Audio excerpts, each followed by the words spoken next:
E aí galera, tudo bem com vocês? Estamos aqui de volta para parte 3. E como eu falei nos stories, acho que vocês não estão botando muita fé no que eu estou falando, então agora a gente vai com o nome de lugares, pessoas. Vamos fazer conexões. Conjunto Ceará, Fortaleza, bairro onde eu vivia. Então assim, gente, lá na casa era uma loucura, como eu já falei para vocês. Mas aí eles abriram um pet shop. Mas antes de chegar no pet shop, vamos para algumas coisas. Lá eu já fazia tudo, né? Lavava panela, varria a casa, aí cuidava do quintal. Tinha passarinho também, gaiolas de passarinho, então eu limpava toda hora. E eu fazia isso toda manhã, era todo dia. Então eu estudava na escola nessa época e aí abri um pet shop. Foi a época que eu mudei de escola, fui pro Cora Coralina. Quem é do Conjunto Ceará conhece Cora Coralina. E o pet shop era pertinho da escola. Então eu já fazia tudo isso em casa. Agora o que eu tinha que fazer era limpar tudo do pet shop também antes de ir para a escola. Então lá tinha gaiolas de passarinhos, tinha animais que vendia, então eu tinha que trocar cocô, alimentar, fazer tudo isso. E os meus colegas que estudavam comigo passavam e viam fazendo isso. Tainara, Thales, lembra desse tempo de eu fazendo aqueles corre? Vocês lembram disso aí? Eu tava fazendo aquilo, mas eu já tinha feito mais coisas. Então, depois disso tudo, eu ia para a escola. E aí lá no Cora Coralina, gente, os professores eram ótimos. Mas a diretoria era meu, sei lá. Eu fui ter a sorte de cair na sala do filho da diretora, o Pedro Luiz. Gente, no primeiro dia de aula, eu cheguei fui conversar, a professora de história estava contando uma história lá. Aí falou o nome de uma cidade que era da onde eu nasci, e ele falou que conhecia. Então no final da aula eu cheguei e falei: nossa, você conhece a cidade? Eu sou de lá. Só que eu tinha um sotaque pesado do interior, né? Que tinha acabado de chegar na cidade. Sabe o que ele fez? Ele não respondeu, só levantou, foi até a professora e falou que eu taquei o livro na cadeira dele e comecei a gritar com ele. Menina, esse cara fez o inferno na minha vida, viu, Carla? Você que é a diretora. Primeiro dia de aula foi assim lá no Cora Coralina. Mas lá eu me sentia feliz. Porque lá, apesar das coisas, das loucuras, eu tava longe de casa. Mas sempre que tocava o sino, às 5 horas para ir embora, o coração gelava. Naquele tempo eu não entendia, hoje eu entendo. Era ataque de ansiedade. Eu tava voltando para aquela loucura. Gente, aquela vida, meu Deus. Mas vamos dar continuidade. Professores que me ensinaram. Quantas vezes eu cheguei na escola com o corpo todo marcado de cinto e vocês me perguntaram o que era. Eu falei, era uma queda. Mas sei lá. E a diretoria, pelo que eu tô vendo, é aquela coisa. Quando você era uma escola particular, então quando você tá pagando, parece que a educação, o ser humano, ele fica de lado, é só o dinheiro.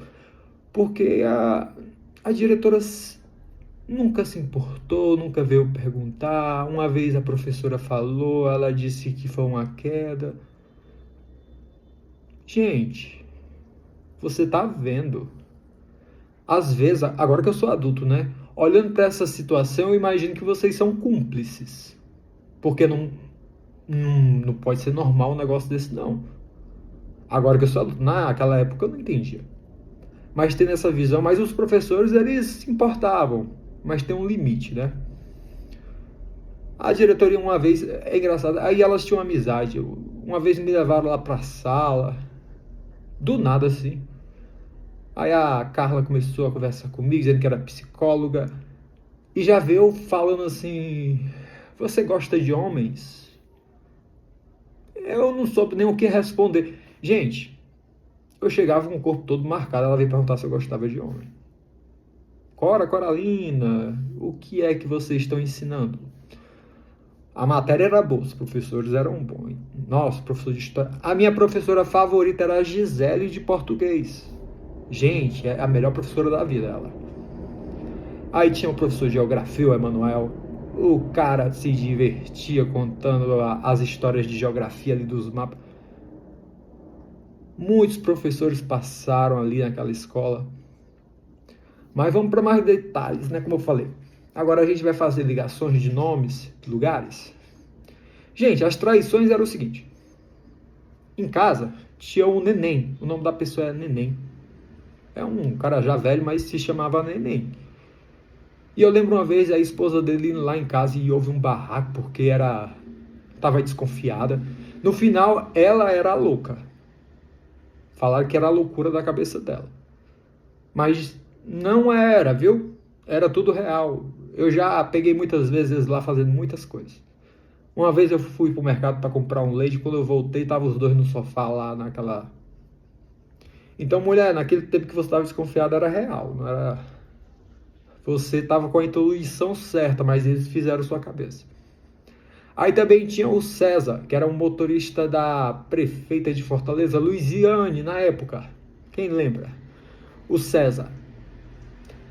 Então, também havia casos com o César. Aí tinha um motorista de ônibus, que eu até falei que eu entregava bilhete ali, né? Esse eu não lembro o nome mesmo não, porque era uma pessoa aleatória.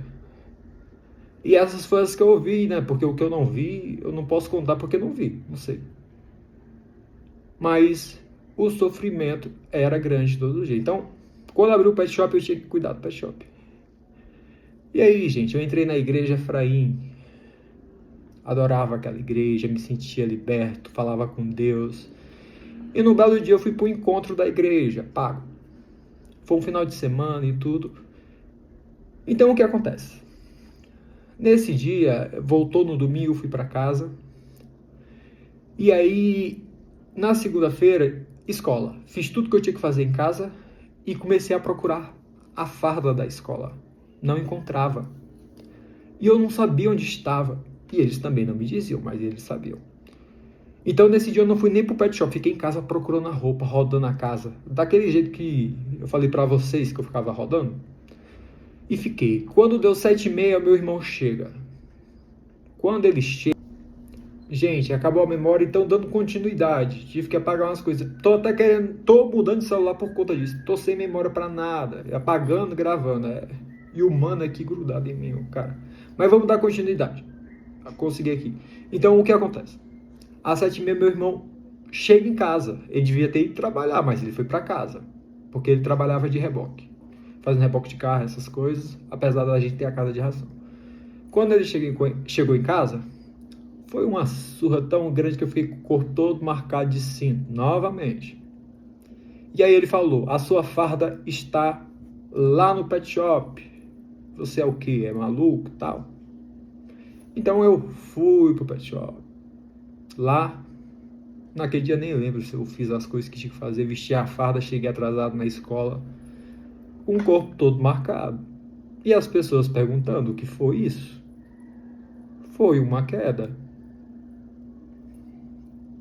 Gente, uma vez eu acordei, para vocês terem ideia. O Neto não deixa eu mentir porque... Você lembra, Neto, que eu te contei essa história? Uma vez eu tava deitado e eu tava sonhando, né? E tal. E do nada, no sonho, uma pessoa pega um pano e começa... Pá! Sabe quando você pega o pano e tá na bunda da pessoa, aquela coisa? E eu sonhei que alguém tava fazendo isso na minha cabeça. Quando eu acordo, na verdade era o meu irmão tacando os cascudos na minha cabeça. Essa era as pancadas do que eu tava vendo no sonho. Acordei. Lembra desse dia, né? Você até riu, cara. A gente se divertiu junto, eu contando pra você essa história, né?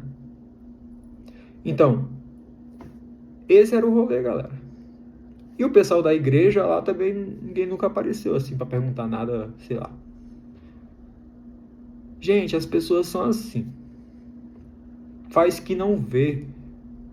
Se eu vejo uma situação dessa, eu tentaria entender o que está acontecendo ali, o porquê. Então esse menino sei lá, realmente ele... Mas, gente, eu já fazia tudo lá. Eu não sei mais o que eu tinha que fazer para poder não apanhar, para poder agradar.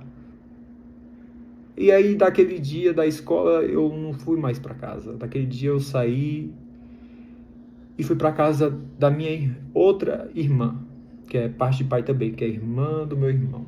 Nesse dia eu não fui para casa, fui para lá. E dali eu não fui mais para aquela casa. Mas aí foi quando a gente se batia às vezes, que eu ia ver, era como se eu fosse o egoísta, como se eu fosse a pessoa mal amada. Eu fosse o errado. Eu era o errado de querer fugir daquilo, de sair dali. Depois, com o tempo, eles foram falando comigo e eu fui falando também, né? Mas mudou o modo. Eram muito gentis, outra pessoa. Mas a gente não esquece, galera. Sandra Menezes, a gente não esquece, Sandra. O que você fez, sei lá. E eu não guardo rancor de você, não. Não estou guardando rancor. Nem quero que, sei lá, quero que Deus te abençoe e que você mude sua visão da vida. Porque você está cuidando do filho do seu filho. Se você fez isso comigo, o que você pode fazer? Eu só quero que você pense e reflita. O mundo é assim, as pessoas são assim. A gente não sabe quem confiar. Eu espero que essa mensagem chegue para as pessoas que passam por algo e acham que aquilo é normal ou estão sozinhas. Mas não é só você que passa não, cara. Sempre tem alguém passando algo parecido. É a mesma coisa. Mesmo caminho, só que tipo, vai modificando algumas coisas ali. Mas é parecido o negócio. Então, assim, eu fico triste pela escola, pela diretora, o filho dela, o Pedro Luiz, que fez um inferno na minha vida naquela escola. Colocou todo mundo contra mim, eu não conseguia brincar com os coleguinhas, era o excluído. Não sei porque ele não gostou de mim. Ele deveria, assim, mostrar, já que é o filho da diretora, uma coisa diferente. Mas mesmo nesse sofrimento eu me divertia na escola, né? Tinha os professores, então a gente se divertia em certos momentos, mas quando tocava o sino, o coração gelava e eu voltava para casa. E nesse dia eu saí da escola para casa, mas antes eu já tinha fugido umas 2 vezes, aí eles me pegavam e traziam de volta. Eu não sabia para onde ir. Eu saía andando assim na rua, não conhecia nada, então eu ficava e uma hora eu me encontrava e levava de volta. E, sei lá, gente. Essa é a terceira parte. A quarta vai vir no próximo final de semana e olha lá. Aí já sou eu solo. Um rolê já meio louco, eu tentando descobrir o mundo, tentando entender tudo. Mas por hoje, eu acho que a gente conseguiu fazer as conexões e mostrar um pouco de realidade pro mundo. Cadê o mano? Mano, vem aqui, mano. Dá um tchau aqui pra galera, cara. Para de dormir, vem aqui. Cadê o mano? Mano. Ó, gente, ele não quer sair. Ele que tá dormindo aqui, o cara. Mas eu falei pra ele ficar no sofá. Não, você não reclama não. Eu falei pra ele ficar no sofá, mas ele quer ficar grudado. Aí tá aqui, ó. Então vai despedir da galerinha também. Você chegou. Tchau, mano. Tchau, galera. Boa noite. Boa semana e um ótimo domingo.